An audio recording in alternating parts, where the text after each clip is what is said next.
show the type of person he is, and that's why it's really great that there's a lot of people talking about his artistic side now. He loved a lot of people to be able to see that he had this side as well.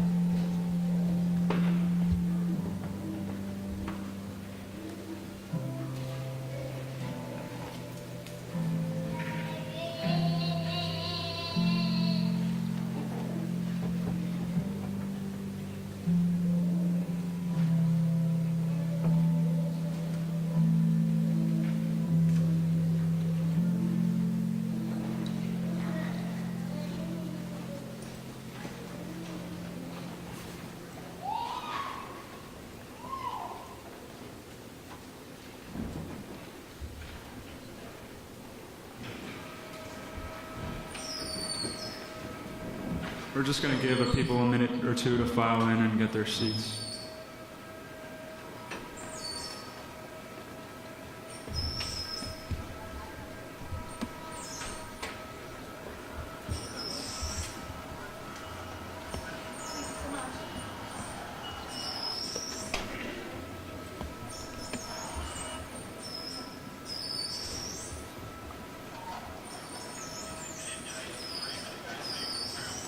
All right, welcome. It's great to see all of your faces. My name is Sebastian Singh, and I'm a second-year Master of Public Policy student at the Batten School. I'd like to introduce Ian Solomon, Professor of Practice and Dean of the Frank Batten School of Leadership and Public Policy.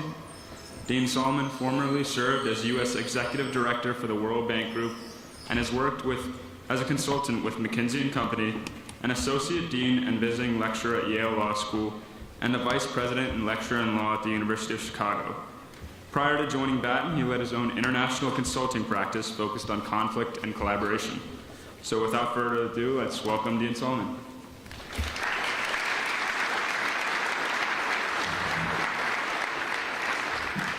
Thank you, Sebastian, for the introduction. It's wonderful to see everybody here. As Sebastian mentioned, my name is Ian Solomon. I am the Dean of UVA's Batten School of Leadership and Public Policy. It really is an honor to welcome you to Old Capitol Hall and to a Batten Hour unlike any other Batten Hour we've ever done before. Today we mark a solemn anniversary and remember the lives of Deshaun Perry, Devin Chandler, and the Belle Davis Jr. I want especially to thank the Perry family who are here with us today, as well as I think several members of the Hollins family who are coming. I think some people are not in their assigned seats, but they're very welcome, including an acknowledgement of State Senator Craig Deeds, Athletic Director Carla Williams, Coach Tony Elliott, President Katie Ryan. Thank you for being here. I would be remiss if I did not recognize the extraordinary work by my dear colleague, Professor Brian Williams, and his public engagement and governance looking, listening, and learning laboratory, and all the Batten staff who helped to bring this event and several related events over the past few days together so well. Thank you all for your presence and joining me in community, in bearing witness together to the process of healing, in bringing your open hearts and curious minds to share this experience. Our humanity is best realized through our engagement and fellowship with others. Through our coming together, our dialogue, our active listening and goodwill, and collective hope for each other's healing and well-being. Martin Luther King used to say that we are all caught in an inescapable network of mutuality, tied in a single garment of destiny. Whatever affects one directly affects all indirectly. We are together on this journey. And today we will be in community with several very special guests, all of whom have an intimate connection to tragedy and loss. They are united by the experience of gun violence, not as a headline nor an issue of public policy, but instead as something deeply personal, visceral, inescapably and unshakably real. Our guests are the parents and loved ones of those who have been killed, or they themselves were nearly killed in gun violence attacks. They are all survivors, willing to share their stories and their hard-earned wisdom with us. As a school of leadership and public policy, the Batten School mission is to educate future leaders committed to solving the world's toughest policy challenges. We attempt to empower people to bridge divides, to solve problems, to heal the fractures of our diverse and divided world. But today we are not here to debate public policy, as tempting as that may be, but rather to share stories, to speak our truths about what we witnessed, what we feared, what we lost, how we cope, how we carry on the legacy of loved ones. We are here today to strengthen our network of mutuality, to be reminded of our common humanity, our common suffering and vulnerability, our needs in common across boundaries. E pluribus unum. We are many, and we are also one people, one species, one interdependent, interconnected whole. I want to thank our panelists this morning for their courage, their strength, their humanity, and their leadership, and I want to thank you all for being here. Today's conversation will be facilitated by one of the most experienced facilitators I know, and someone we are fortunate to have at UVA as our director of the Institute for Engagement and Negotiation. It's with admiration and respect that I call up our moderator and facilitator, my friend Frank Dukes. Thank you.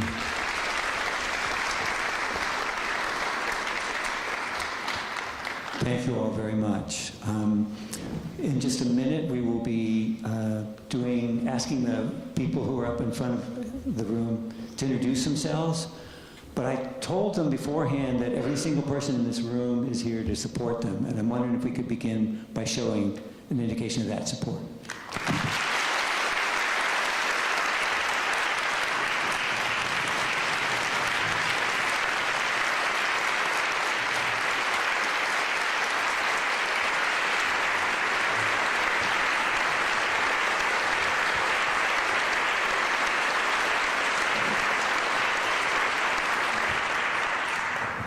Thank you all very much. So we're just going to begin. If you can speak after that unbelievable tribute, and we're just going to work our way down the panel. So if you wouldn't mind introducing yourself, and then also why you chose to accept this invitation today. Thank you. Good morning, everyone. My name is Happy Perry. I am the mother of Deshaun Perry. I am a native of Miami, Florida. First and foremost, I want to give God all the honor right now for giving me the strength to move forward. I want to thank President Ryan, and I would love to thank y'all AD, Ms. Carla Williams, and her husband, Mr. Brian. I want to thank Coach Elliott and my family for being here. Each and every one of you, I love you all, and I thank you.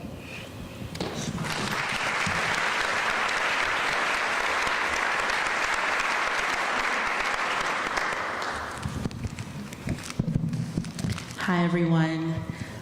My name's Adorian Murray Thomas. I just want to thank everyone for being in the room. I want to thank the ancestors, those who are no longer with us, for also being in the room with their grounding spirit. I am a daughter of Newark, New Jersey, where I was raised by Dana Murray, who's here, hey Mom, and Arlie Samuel Lulin Thomas. He did a lot of things for me, tucked me in at night, took me to school, and one day on his way to pay my school tuition, he was robbed and killed 2 blocks from our house. And so I stand here before you today as a homicide survivor. I sit here before you today as someone who has tried to use that story to impact the lives of other young women affected by gun violence through my organization, She Wins, that I run in the city of Newark.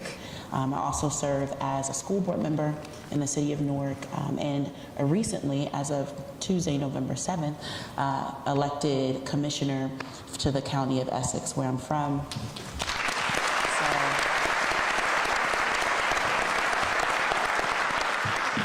really proud to be here and just want to echo the thanks to everyone who has made today possible, to Dr. Williams and your beautiful wife, Carla, just for welcoming us, to all of the families, thank you for being here, to the students who are here and found it not robbery to come into this space for healing, for community, to my panelists whose stories just inspire me, and to my dear friend, Dr. Gerard Robinson, who invited me here, of course, by way of Dr. Williams. Just so grateful for everyone for being here and everyone who made today's event. Thank you.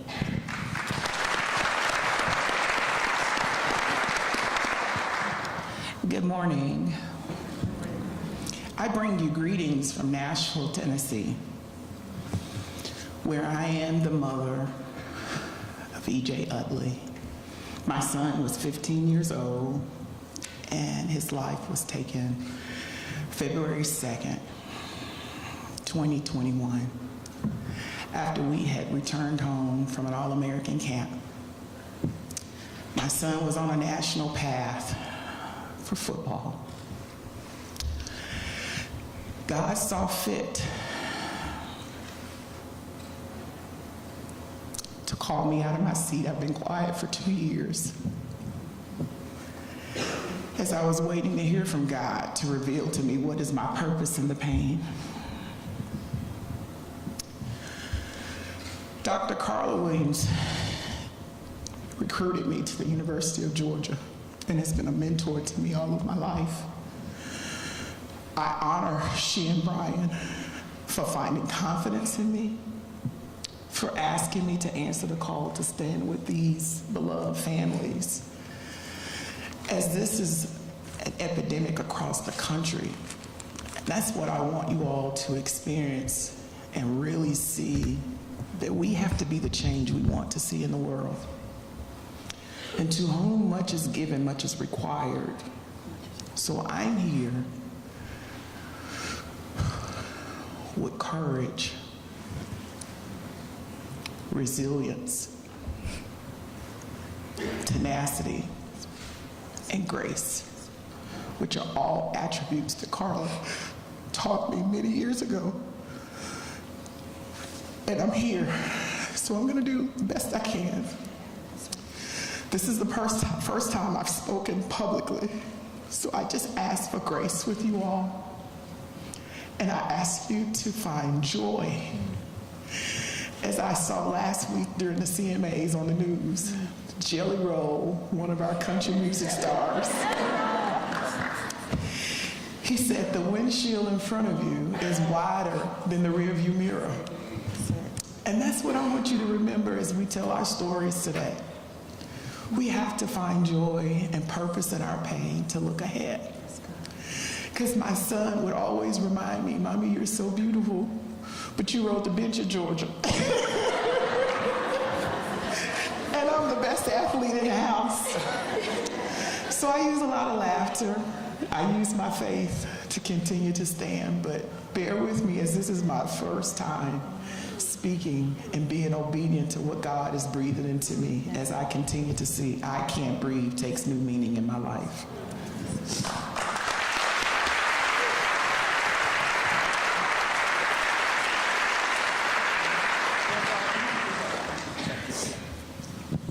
Good afternoon.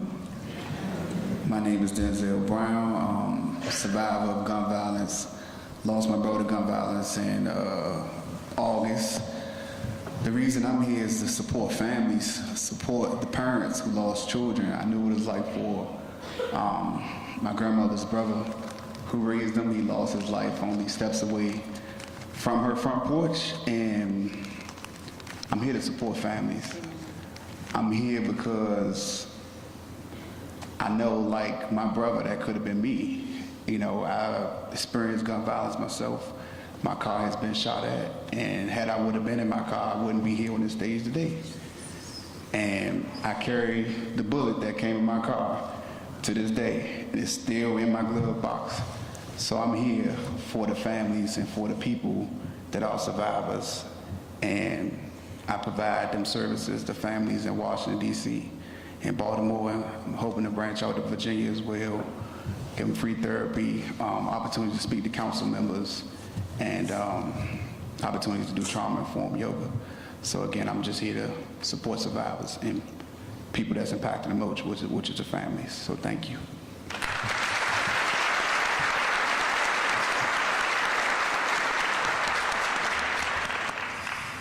My name's Kevin Parker. I'm from Washington State, and I'm a survivor of the Columbine shooting in '99. And I came immediately for a couple different reasons. It was a quick yes for me. This is a community that has experienced a lot of pain, and I know that you wanted to have a deep conversation, and I wanted to show up.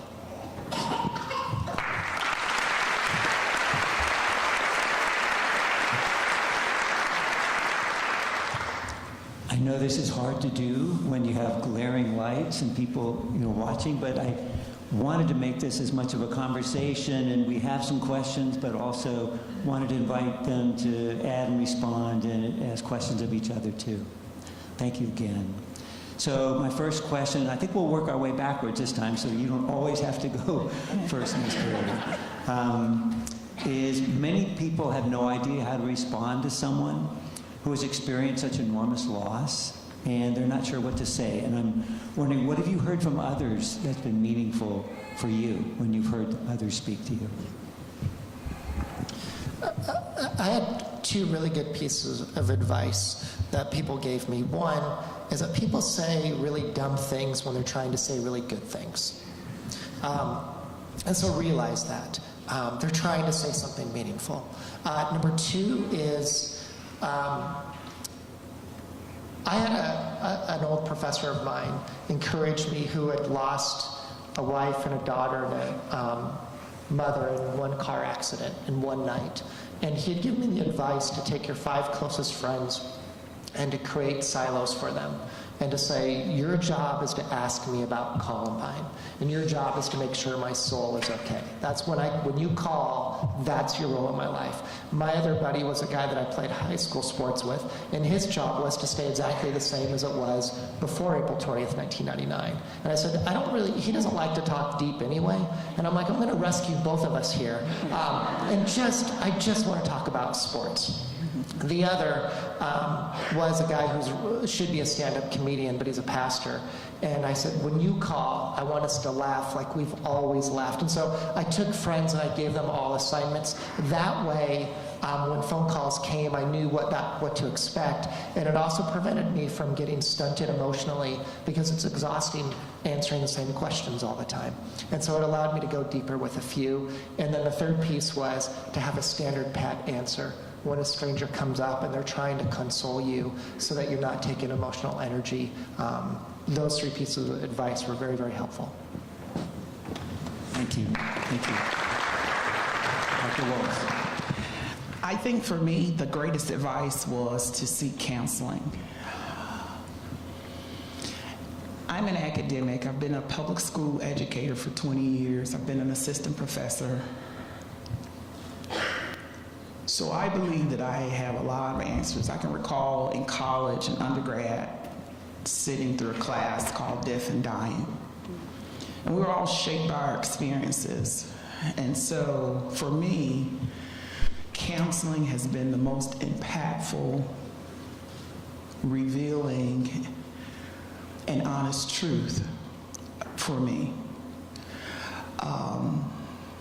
As I'm having to redefine who I am as a person, I'm having to wake up every day and put on a mask.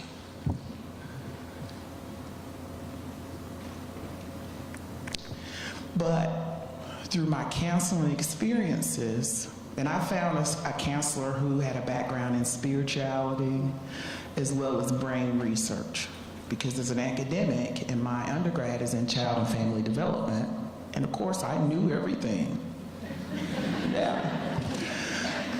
I thought I had the answers. I thought I knew how to cope. But I can recall the first year, because I'm on year 2, and someone said it's going to get easier. It doesn't. I'm not going to sit here and pretend. That's why I wear the mask. But I can recall driving down the street in my neighborhood. I didn't see the red light.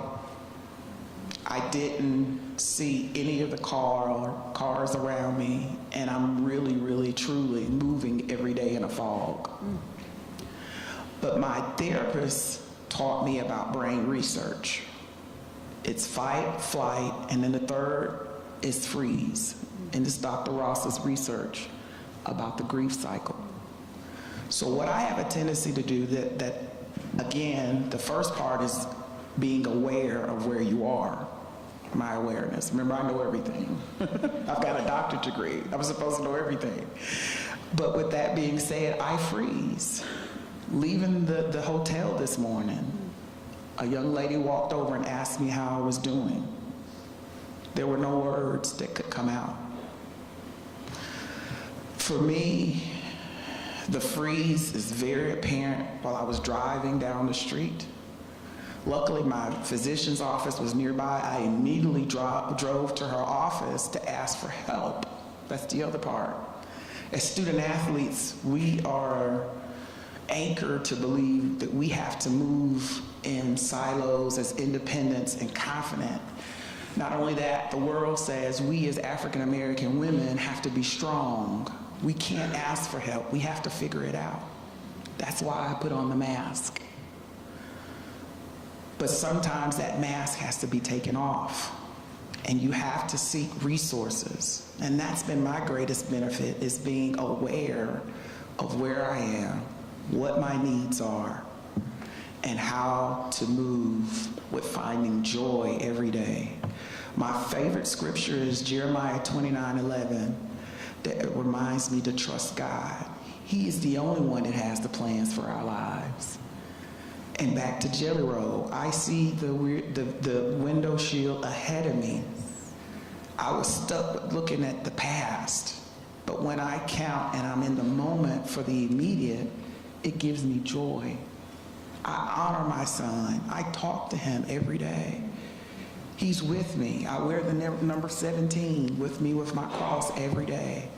And that's how you begin to move forward, which is something that my therapist reminded me from the brain research. Our brains are trying to protect us from more trauma, and so we freeze. And the other unfortunate thing is that I want to share is we have to be honest. At times, I couldn't go into the grocery store the first year because hearing babies cry, hearing babies walk or seeing babies, I would pass out, literally.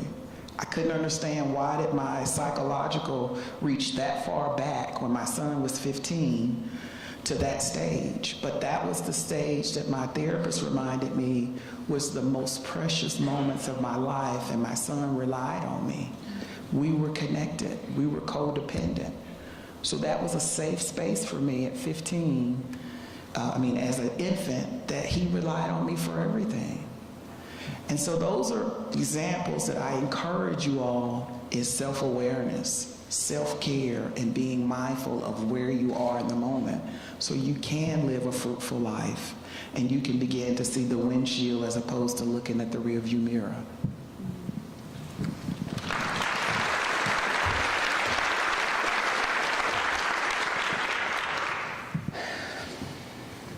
I'm thinking of you. I'm thinking of you. For me, that phrase tends to go a really long way. My dad, when he was killed, we didn't know this at the time, but he was killed during what was called the Bloody Summer in Newark. It was one of the bloodiest summers our city had ever seen, possibly second to the rebellion of 1967.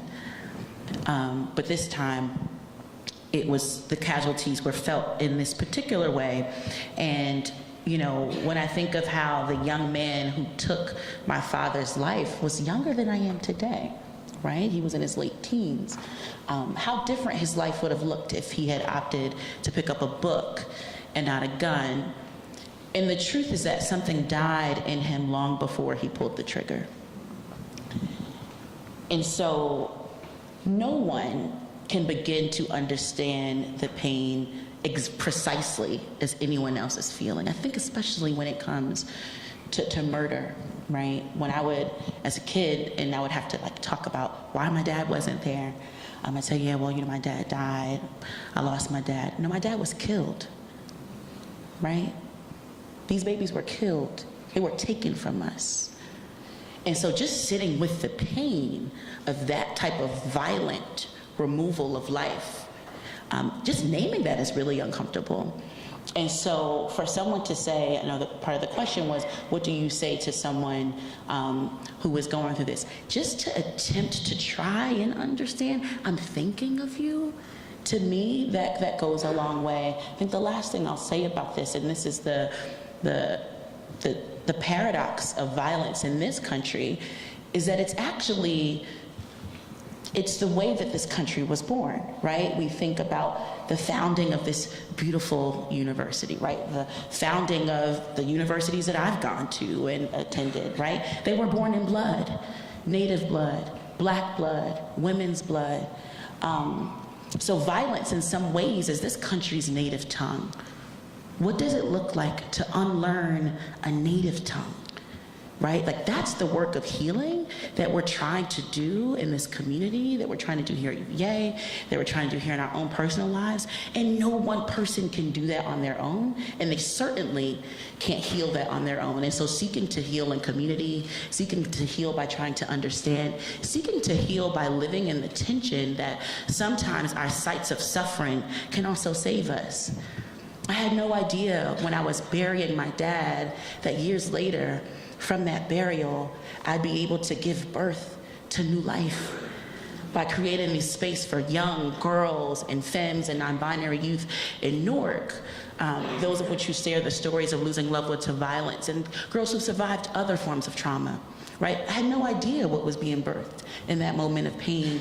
And so living with the tension of promise and possibility and pain that all exist in the same space, the only way we can begin to attempt to understand is by at least extending a hand. And I'm so grateful for this group of folks, for this entire event, for taking that critical step in a healing of an issue that we did not create, but unfortunately we have to live with. And the only way we live through it is trying to get through it together.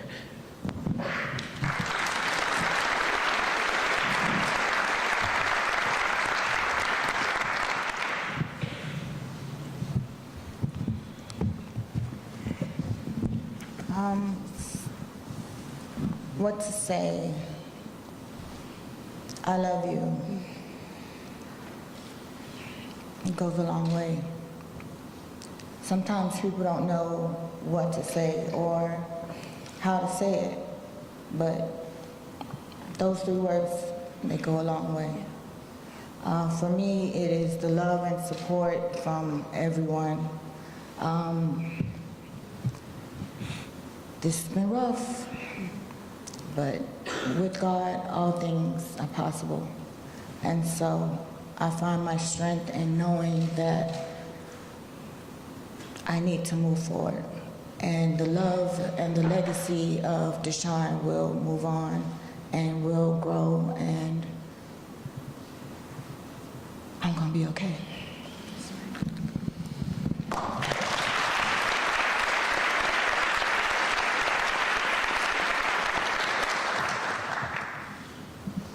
Wow.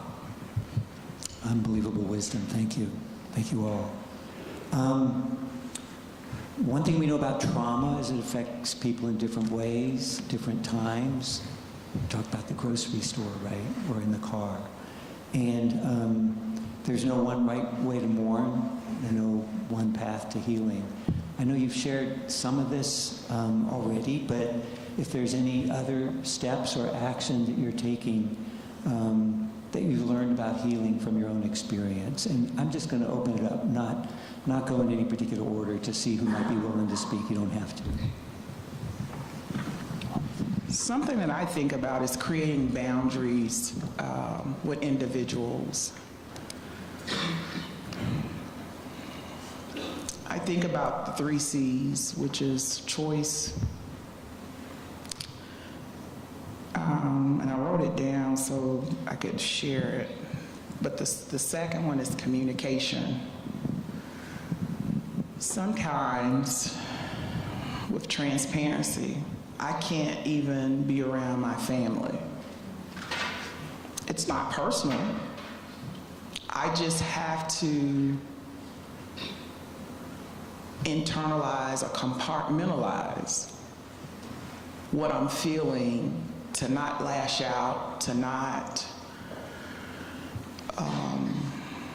say things that may be resentful or hurtful to them. Some days I cry, some days I scream, some days I go to the graveyard and I just sit. And that's my peace that passes all understanding, because that's the closest place I can be with him. But the most impactful piece that I would encourage everyone in the room, don't allow someone else to define your path or how you're going to experience this. Because someone said to me, as much as you loved will be as much pain as you will experience. People that know me know my son was the air that I breathed. He was the wings that I flew. Only because he was gifted academically. He was 6'5" at 14.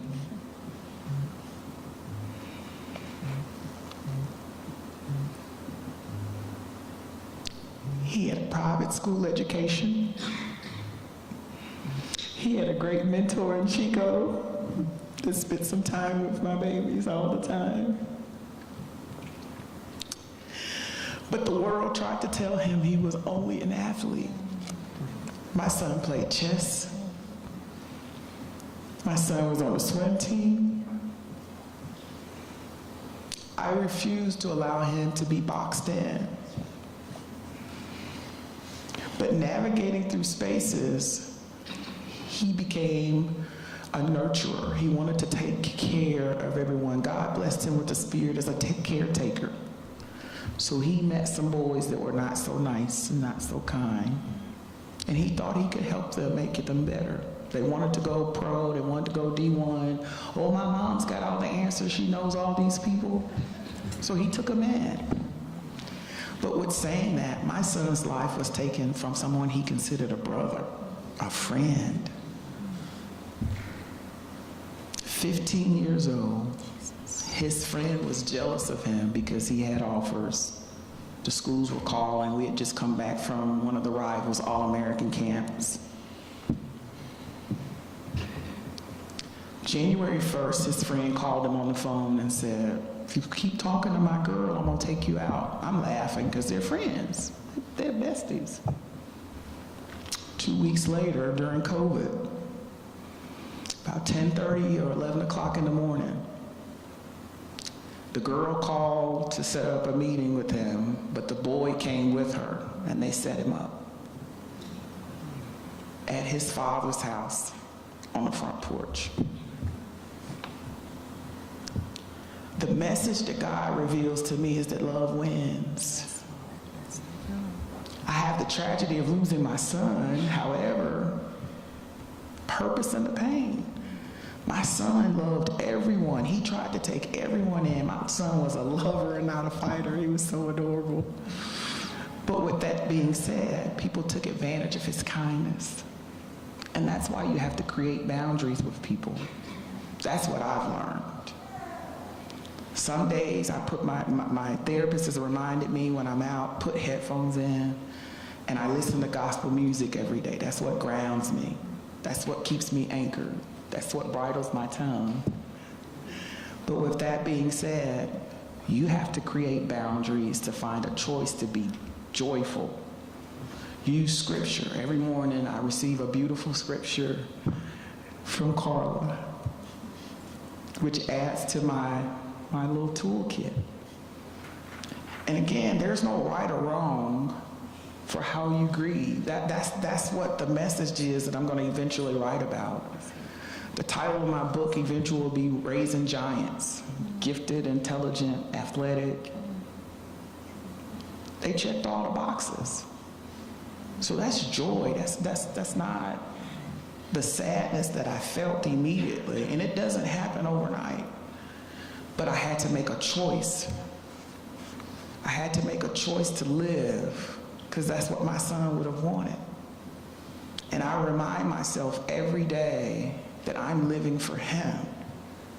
As his friends, I've been watching all this week, his entire circle, everybody's got D1 offers. It's beautiful. And they're emailing me, private messaging me. EJ taught me this. EJ gave me this strength. And that's the strength that I'm riding off of right now, is the strength that my son was able to give in his trajectory to see greatness in others. We were just sitting here talking about a gospel song. He saw the best in me. That's the way my son lived. And so I have to selflessly put my own feelings to the side to understand God has a greater purpose for us. God has a calling and a purpose and a divine time for all of us to expire. And that's a reality. So what are you going to do in the time that's here, that's given to you? Are you going to be kind? Are you going to help and serve and lead? Every morning I get up and post on my social media, be EJ strong, help someone, love someone, be kind to someone, give a hug. Those are the things that defined who he was. It was to a fault, but that's who he was. He loved. And the Bible tells us love wins. Love conquers all. And that's what I honor all of you in this room, because you are a community. You are UVA strong. And now I'm stronger because you're sitting here demonstrating God's agape love for one another, because you're here. You could choose to be anywhere. And I appreciate and I honor that I was selected to be here, because you see, my tears have dried up. I can be a little bit stronger. I can take off my mask. I can tell a little bit more of the story instead of hiding. Oh, she's the one, her son got killed. That's how I feel when I'm out in public. I feel like everybody's staring at me. I feel like everybody is feeling sorry for me or having, the negative part. But instead, we've got to embrace the positives. And I'm sorry if that was too long. Not at all.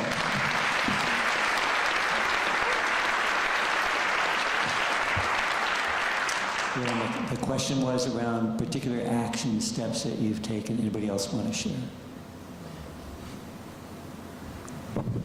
For me, I have set boundaries for myself. Some days I turn on my do not disturb, and I don't want to be bothered.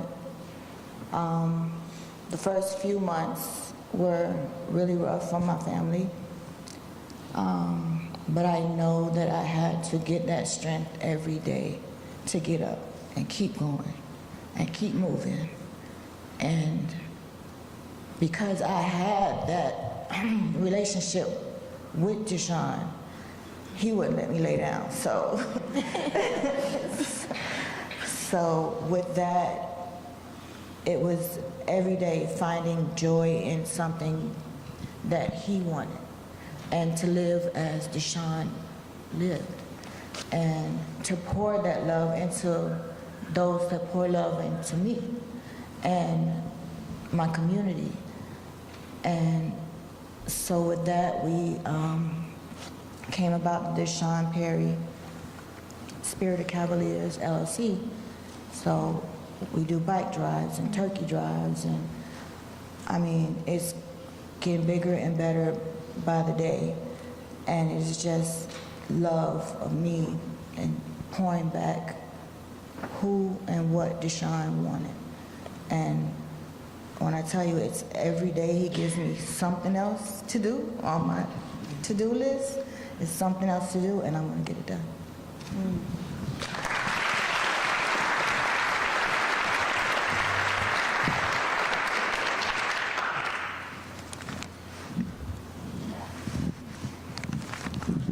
Piggyback off of that, I think about my own personal core values, as I've mentioned, that I've had to redefine who I am. This generation is into tattoos and trying to be cool and hip hop. In my bag of tricks, I said I would never ever get a tattoo. But I was able to get my first tattoo, and it's my son's It's my son's name in an infinity little symbol, and it has Jeremiah 29:11, trust God. And this helps me during the day when I want to use bad words or when I want to just go off on people, you know, when I'm just in a mood and people don't understand. Again, creating those boundaries. This sometimes helps. Show the audience, because that's not just a little tattoo. Yeah, it's pretty big. Yeah, that's her arm. Thank you.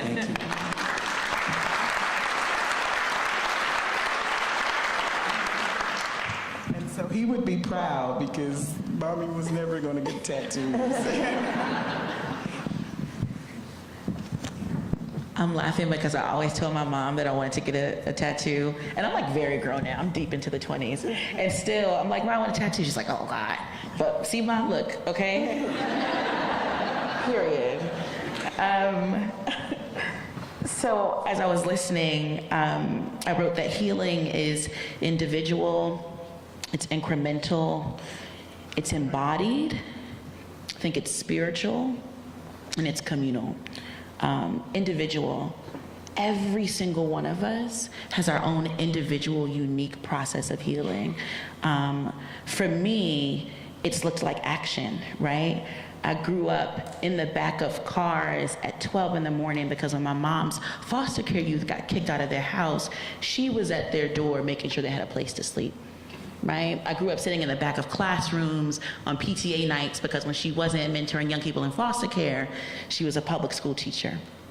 And when her school classroom ran out of books, she took them from our library at the house, right? So I grew up in the work, and so kind of naturally, my healing has looked like doing.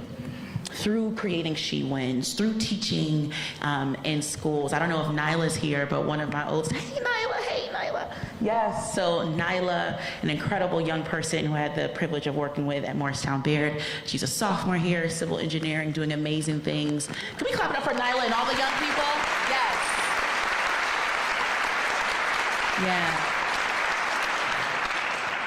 But to the students here, like you guys are doing, right? Being, completing your coursework, being present in spaces like this, working on healing in the only way that you can, whatever tools you have. Like healing is individual and it's beautiful and it should look different for everyone. Healing also doesn't always have to be pretty, and it can be ugly. I have some days where it's like I don't have enough in me to produce. Like I can't send the email. I can't write the paper because I'm also in grad school, right? Like I can't do all the things. And so sometimes that gets to my second point about being incremental. Healing is incremental and it looks different for everyone, and that's okay.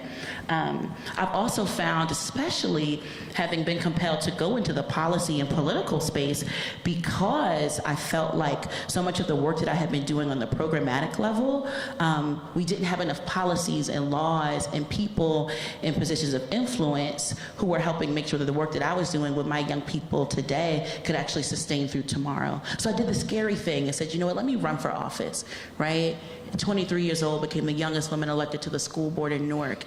And that was really scary because I didn't think that I could ever see myself on the other side. I was used to doing from the outside. And so whatever that individual incremental work of healing looks like for you, whether it's being a part of spaces like this or creating or just listening to music. I'm a big music head too. So whether it's Kendrick, J. Cole, No Name just dropped a new album. I don't know if y'all listen to that, go do it. But whatever ways you can embody your healing too.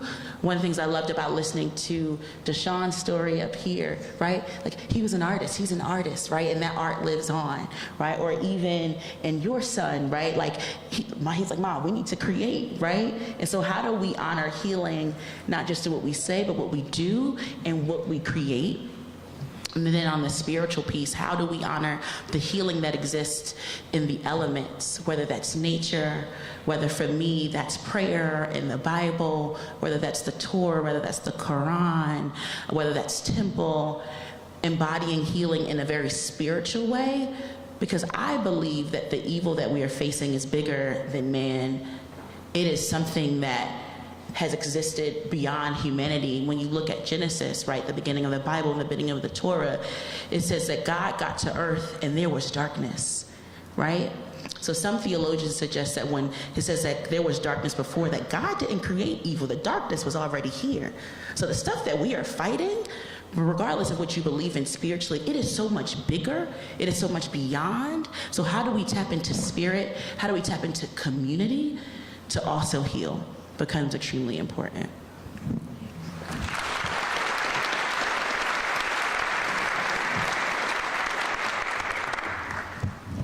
I'd like to add, I found the 3 C's: choose, connect, and communicate.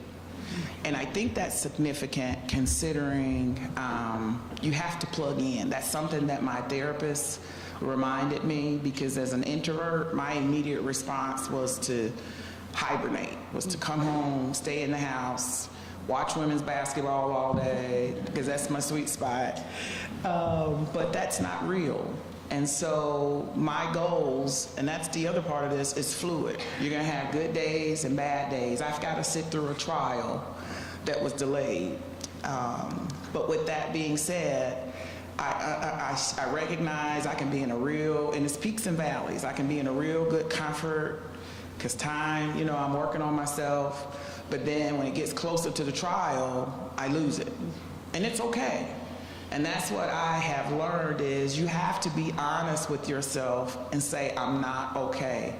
And the connect is you have to have individuals around you who understand. That's what I was not finishing with thinking about the boundaries, is I've had to just cut off some relationships with individuals who didn't add value to where I am as I reincarnate myself. And that's what my therapist reminds me, that people are self-serving. And when people come to you, it's about you. And I've been so empowered going to my Facebook, block, block, block, block. I'll post a picture of my son, I get 500 likes. Now, I may know 500 people, but I don't know 500 people, if you understand. And that's what I mean when I say find joy and connect. And you have to be around like-minded individuals, because this is a rough time in your life. And, I wanted to leave you all with this, which is an anomaly, I get it. I know the family who took the life of my son. We were close. We played basketball against ourselves, against one another as rivals in high school. You know, we're intimate with each other. My son would stay at his house, they would stay, at their house. But with that being said, when we go to court for our meetings, we come to each other as sisters and we hug and embrace. I initiated that, and I was told, you don't need to hug her, you don't need to talk to her. That's not the God I serve.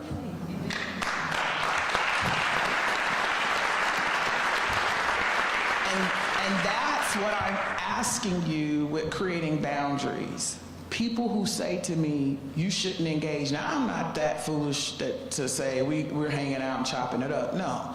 But to embrace her, because we both lose. No one wins in this situation.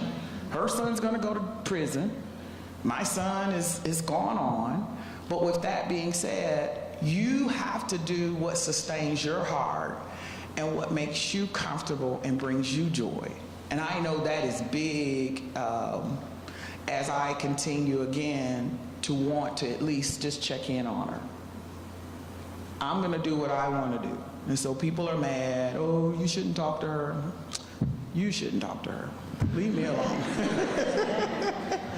But it takes a lot, again, but I'm driven by my faith. My faith has grown exponentially through this process. And that's what my saving grace is. You have to be anchored in what it is you as an individual can find hope and faith in. Whatever your religion is, whatever gives you joy, that's what I do every day. I do what brings me joy. And that is hard because you have to sometimes create boundaries with people. You might have to create boundaries with your job. You might have to create boundaries with loved ones. But unfortunately, when you're really going through this grief cycle, It's about you. And that's something my therapist really, really had to have me adopt. And I feel so empowered. I feel so empowered when I say no now, because I always said yes to everything, whether I wanted to do it or not. And that's something my son used to say, Mommy, you tell everybody yes. You can't help everybody. You can't save everybody. So find what makes you happy. Choice and communicating what your needs are very, very important.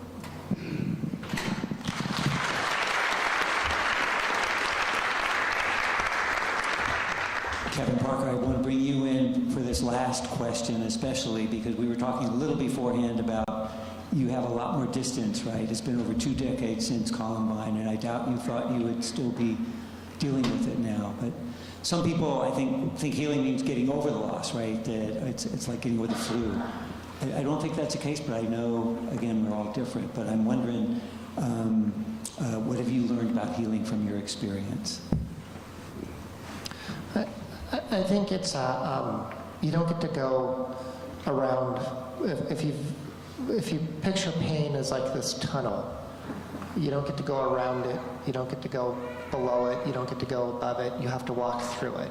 And I think there's and that's why your words are so special. I think walking through the tunnel is really hard, but it's something that has to be done. And I think one of the things that I've learned the last several years is it's important to do something that's hard. And actually, I heard that a lot on this table, is that everyone said they're doing something hard, and that's really, really important. And a lot of research says that's super important for healing. And sometimes hard is showing up at the grocery store, and sometimes hard is showing up here today. I think the other thing is community is really, really important, and to have people that you love and love you and you can be yourself with. I think that's key. I think another is gratitude.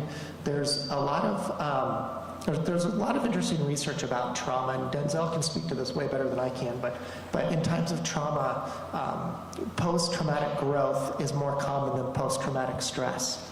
And that as humans, we actually expand our ability to grow. And I at one point thought, well, I'm just living on extra credit, and I've had some lucky breaks in life, and minus the shooting. But really, what happened was, when I look back on that 2 decades ago,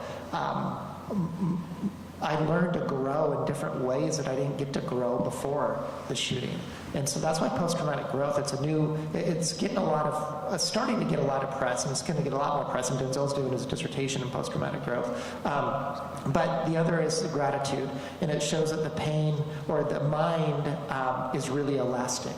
And it evolves and it devolves and it gets cloudy and it gets clear, but we have immense power over that. MIT did a study that said that it was a study on executives and how executives in the business sector tend to get negative by nature at times, and part of the reason for that, they've been paid to be negative. They've been paid to solve problems, and then the mind begins to look for problems. MIT study showed that when we practice gratitude for 3 times a day at 4 minutes of gratitude, whether if you subscribe to the faith, you're thanking God for things. If you don't subscribe to the faith, you're just expressing gratitude for the weather today, the back east weather, 30 degrees in the morning, 75 in the afternoon. And all of that what happens when we express gratitude is that our mind begins to evolve and our mind begins to look for what's good, and we're teaching that. And there's a lot of research that shows, I know after Columbine I had a chip on my shoulder for a while, and people would ask me to talk, and I felt like I had nothing to say. I'm not any smarter after being shot at. I don't know anything. I'm not Socrates. I don't know anything. So for a long time I carried this ambivalence of I've got nothing to say. But I think having good community, I think doing hard things, gratitude is really, really important for long-term growth.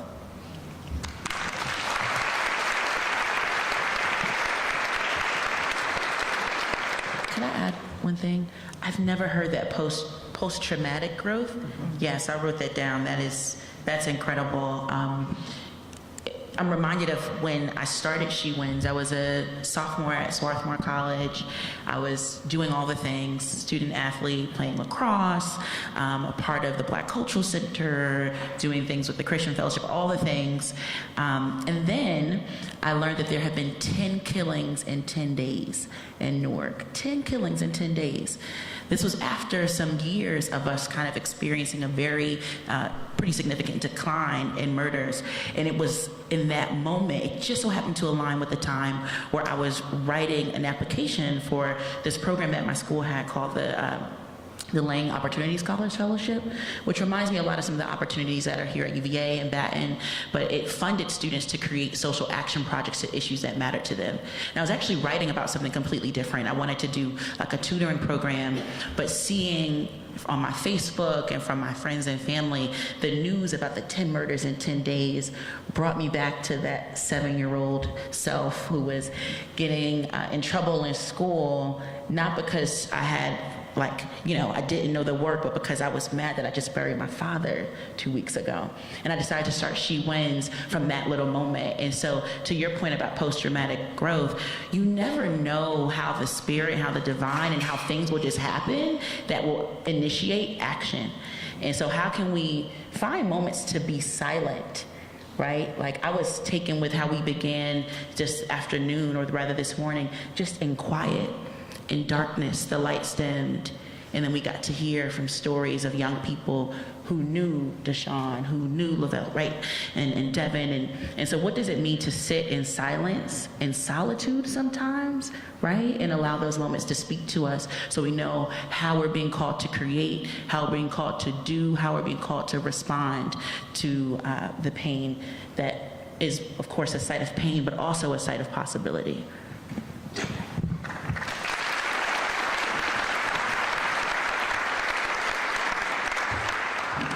I'd like to add one additional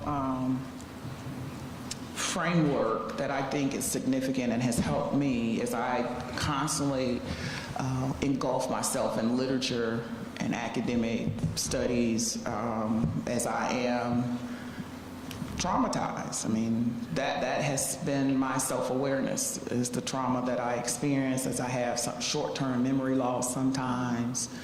Within the fight, flight, or freeze, I'm stuck. I can go to the grocery store, and if I see a kid, I could sit in my car for like 2 hours, and I can't get out of the car. These are things that are norms I have since read in the research, are behaviors that exist with families of trauma. Something as simple as having flu-like cold symptoms. There's a lot of ways your body begins to compensate for the trauma and the experience.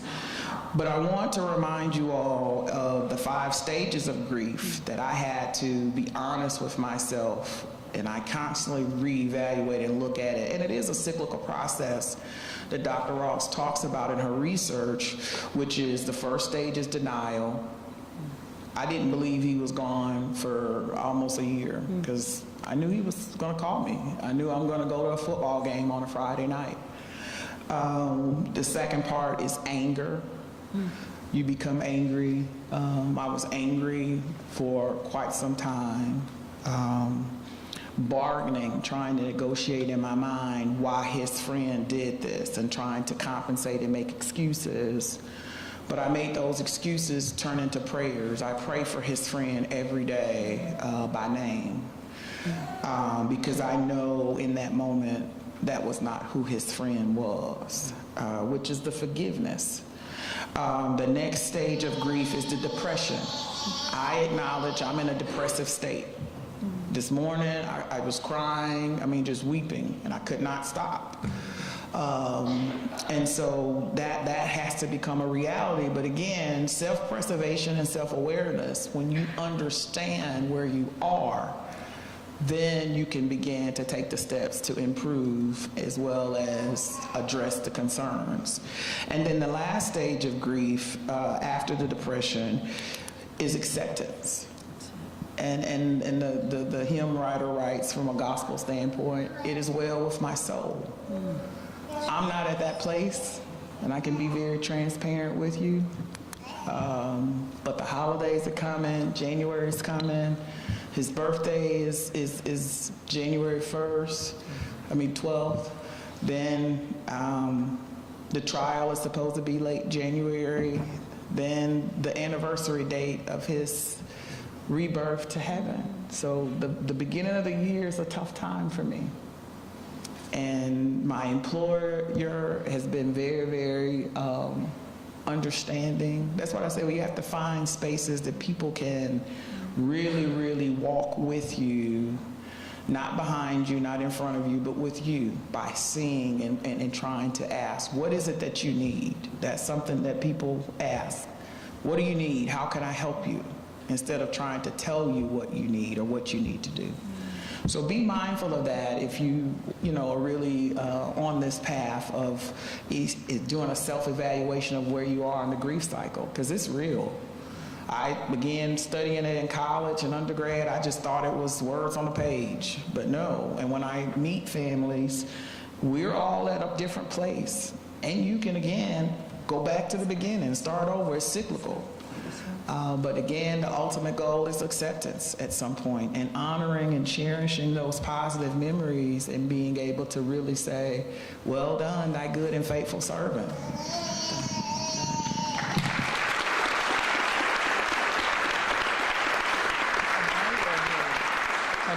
We are almost at the end of our time. We have a couple of things to close, but just if there's anything in brief that any of you would like to say that you haven't had a chance to say, that you want to share with everybody, with each other, but also with the others here.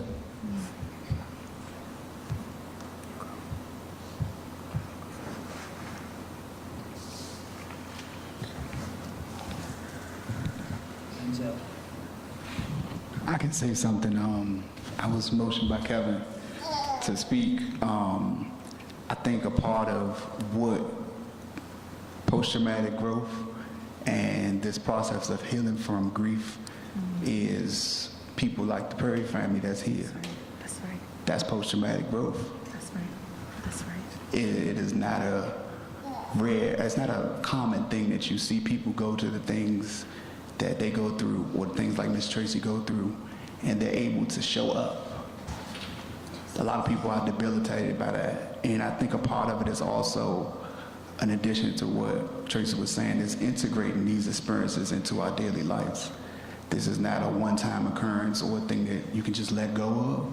It's a thing that you live with every day. And I think one of the things and barriers that get in the way of people healing and getting from this traumatized and grief-stricken state is this idea of reliving it. I know, just speaking from my experience, when I heard my brother's grandmother cry, the sound of her voice yelling, the sound of my father talking to a detective and feeling like he was being racially profiled while he was advocating for his son. I stand in solidarity and harmony with these people that lost people, because I know what that's like, number one, but also I'm making a conscious effort to integrate other people's experiences and elevate and amplify their voices. And I don't think a lot of us do that. We don't take the time to amplify the parents, the family members that have been silenced in so many ways. And a large part of it is being able to listen to what the person is saying, but also acknowledging their humanity. It's a lot of dehumanizing that goes on when these instances of violence occur. So the thing I would have to add to people who lost people who are here and able to show up, is listen with not only your ears but your heart. Put yourself in that person's shoes, empathize with that person. Even though it's hard, you may not even know where to begin with, start there. Acknowledge the humanity of another person. And I thank the people that's here on behalf of people that lost people, because you can lose yourself as well. But somehow, these mothers, these fathers, these brothers, sisters, cousins, they're able to breathe life into other people. That's not common. This is people, life moving through people.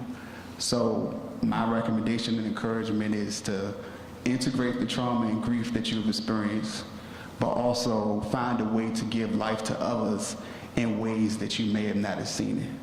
And advocate for those people. Find ways to amplify and uplift people's voices, even when it's hard. That's the thing I have to add.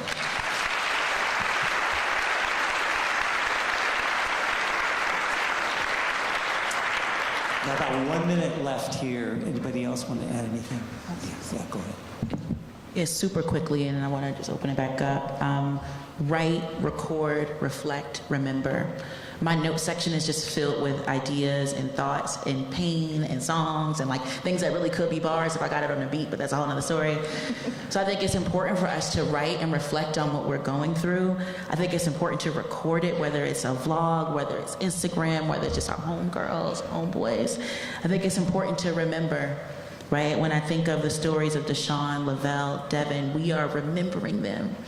And we're remembering what they did, how they laughed, what they laughed about, what they created, who they spent time with, what they talked about on the bus, in the gym, in class. Like, we have to remember our people, remember our stories. We have to reflect on them. We have to respond to the moment. I had no idea that the divine, that God would call me to politics, would call me to the nonprofit space, would call me to seminary a year and a half ago when I was looking at master's in education programs.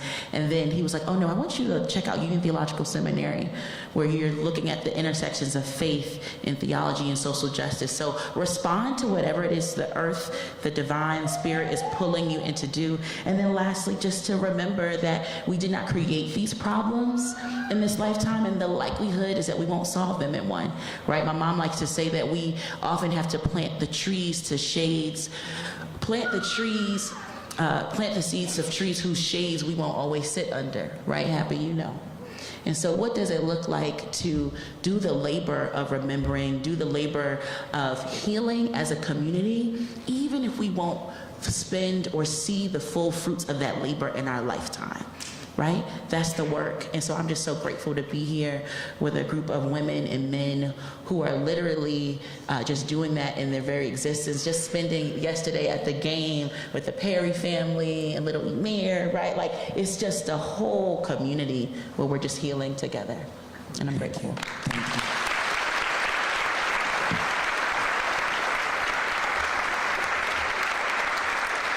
We have just two more things to go through very briefly, but I do want to ask people, please give the family members and the panel members an opportunity to leave first. So if you could stay seated, because they need to go over to the chapel. There will be the ringing of the bells at 12:55. And my notes say I'm turning this over to Will Bettridge. Is Will here? Yes.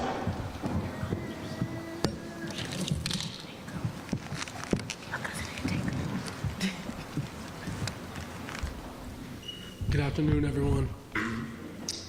I'm Will Bettridge, and I would love you guys to please join me in thanking our panelists and our moderator with another big round of applause for everything.